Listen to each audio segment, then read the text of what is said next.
We're recording. Okay, that's just so I can sync up stuff. Ladies and gentlemen, welcome back to Follow Your Impulses, your favorite podcast that doesn't know what it's doing. I wanted to talk about school, because there's a lot of people that are starting school soon. I don't have a lot of advice for like college students, because I'm doing college, and I wouldn't say I took the easy way out. I'm still doing college, and it's still difficult. It's just that I'm not at a university. I'm doing online school. So if anything, they could give me advice. That I did want to give some advice to high schoolers, because I think I don't know. I think I can offer some. I did it. I did high school, barely, but I did it. So I think maybe I could offer some decent advice. I guess I'll go from like freshman to senior. That works. Anyways, I just want to say this right now. I do not envy you guys for going back to school. That's not like high school sucks. High school doesn't suck. It can, either because we let it suck or due to unforeseen circumstances. But anyways, so freshman, you're starting high school. It's terrifying. You know, some of your friends may have moved away. Some of your friends may have gone to a different school, and you may still have some of your friends with you. This is your chance to meet new people. All right. Do your work. Okay, first off, this is some general advice for everyone. Do your work. Work, then play. You know, if you want to slack off, that's not my problem. Do what you want, but, you know, follow your impulses, but whatever. Yeah, freshmen, just kind of work on, and like, don't pressure yourself to do too much on your first year of high school. Just be patient with yourself. Get used to adjusting. These are the next 3 years of your life. There's no need to rush things. It can be exciting and terrifying. So just be patient with yourself, but don't be afraid to put yourself out there. For sophomores, kind of the same as freshmen, but, you know, put yourself out there a little more. Try out for things. Try out for things any year, really. But try out for things and start developing relationships with teachers. Like, you don't have to be like best friends with them, but if you develop those relationships early on, those next 2 years, they can really help you out, especially if they like you. I'm not saying that teachers play favorites, but some of them do, and you can tell. But also, like, as long as you're not a jerk, they're probably gonna like you. So, like, be good to your teachers, because they can really help you out in the future. Whether as a mentor, as somebody who can present you opportunities, or as somebody that'll just be like understanding if you have a hard day. Because I know some teachers, if they know you, they'll be like, oh, you're having a hard day, I'm going to help you get through this because I care about you, right? So develop relationships with teachers. I think that's a generally a good idea, because if they don't like you, then I don't know what to tell you. Like, that could really backfire. For juniors, from what I understand, junior year is pretty difficult for a lot of people. For me, I took the easy way out. I took a lot of easy classes, because my first 2 years of high school, I was dealing with a lot of stuff mentally. And so I was like, I just want an easy year of high school. So, like, I still, you know, got some credits, but I really paid the price on my senior year, because I was really behind in a lot of things. So I had to I chose to withdraw from my high school and get my GED. So I, you know, but yeah, for juniors, I would just say get your work done.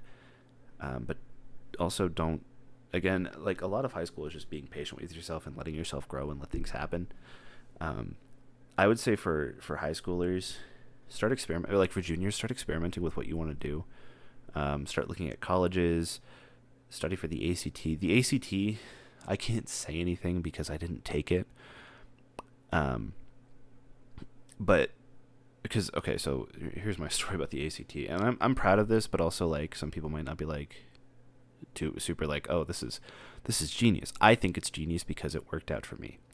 So everybody takes a different route. So we were talking about the ACT, and everybody was like, oh, it's coming up, it's free. And I went up to my teacher and I was like, do I have to take it? Because I knew that I was going to score horribly anyway, so there was really no point in me doing it. But my teacher was like, I don't know why you wouldn't. It's free. And I said, well, why do we take the ACT? And she was like, well, if you get a high enough score, you can get scholarships and And some colleges require that you have an ACT score. And I said, well, do some colleges not require it? And she said, yeah, some colleges don't require an ACT score. So I said, then I'll just go to one of those colleges. And also, I'm not going to need a scholarship. And they're not going to want to give me one anyways, because there's not a lot going on up here academically. So I was just like, I just won't take it. And she just kind of looked at me and was like, okay. So I didn't take it. I watched Rocky that day. No regrets, right? And it's worked out because I went to a college that didn't require me to have an ACT score, and I'm going into an industry that doesn't necessarily require academic education. Now, it is important to be educated. I will say that. So be educated, because I'm not going in like, oh, I dropped out of high school, look at me. I'm getting an education.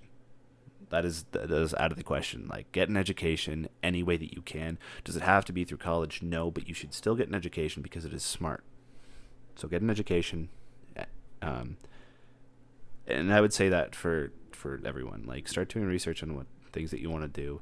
Start finding out your passions, because you could find a passion and then find something that you can do. My grandfather always said, find something you love and then find someone to pay you to do it. And I think it's a great thing. Find something that you love to do, and then find something that'll pay you to do that thing, right? So that's my advice for juniors, is start to look for what you want to do. There's no pressure to make a decision your junior year. I came into my junior year, and I wanted to be a sports broadcaster. I wanted to have my own late night show. My freshman year, I wanted to be a basketball player. It changes. I wanted to be a cook when I moved here, a chef, all these things. I've had about 12 different ideas of what I wanted to do for a career in the past 3 years. Probably more than 12, actually. Pretty sure I wanted to be a ventriloquist at one point. I still might learn how to do it, but to get paid, it'd be a little weird. So, yeah. So that'll do it for juniors. Yeah, just experiment. Start considering colleges and everything, and start seeing if you want to do stuff like that. In terms of like if you want to go to an Ivy League school, that'll probably be like in your plan from the beginning, because you need to work towards it. Anyways, just start looking for what you might want to do, because plans change, and don't be disappointed when they do, because they will change, unless you're like committed, which is great.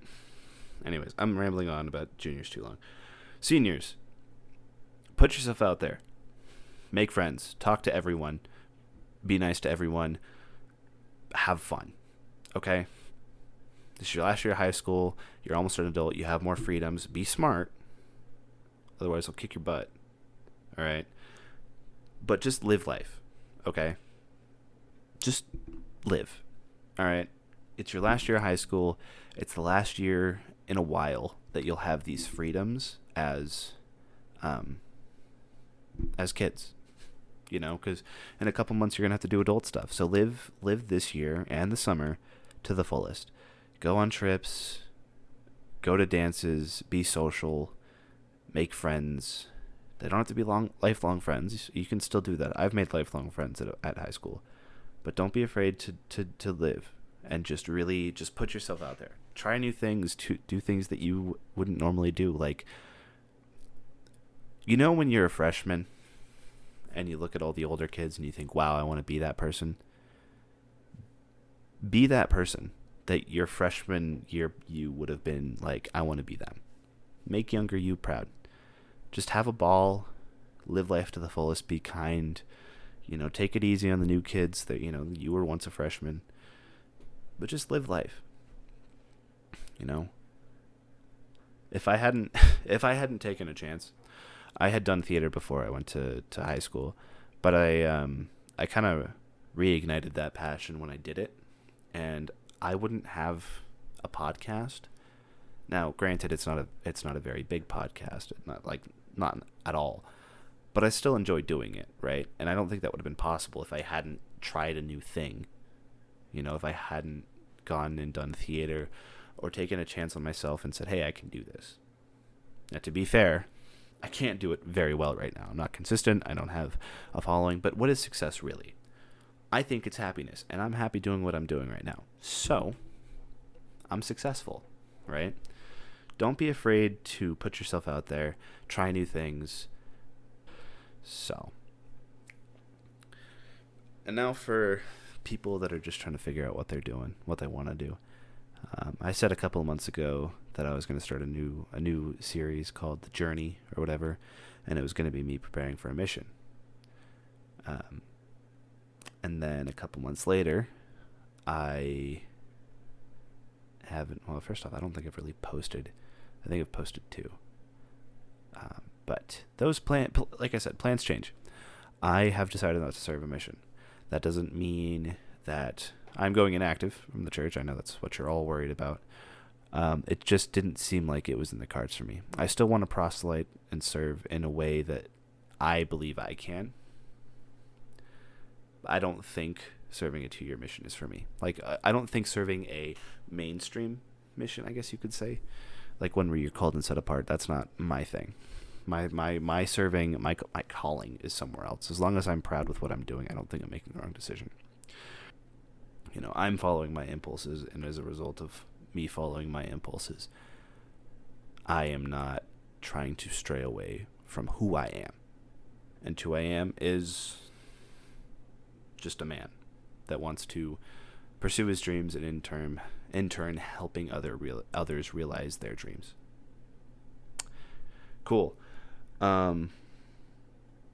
Yeah, this has been another Follow Your Impulses broadcast. If you enjoyed it, share it with your friends. That's pretty cool. I love you all. Follow your impulses. Peace.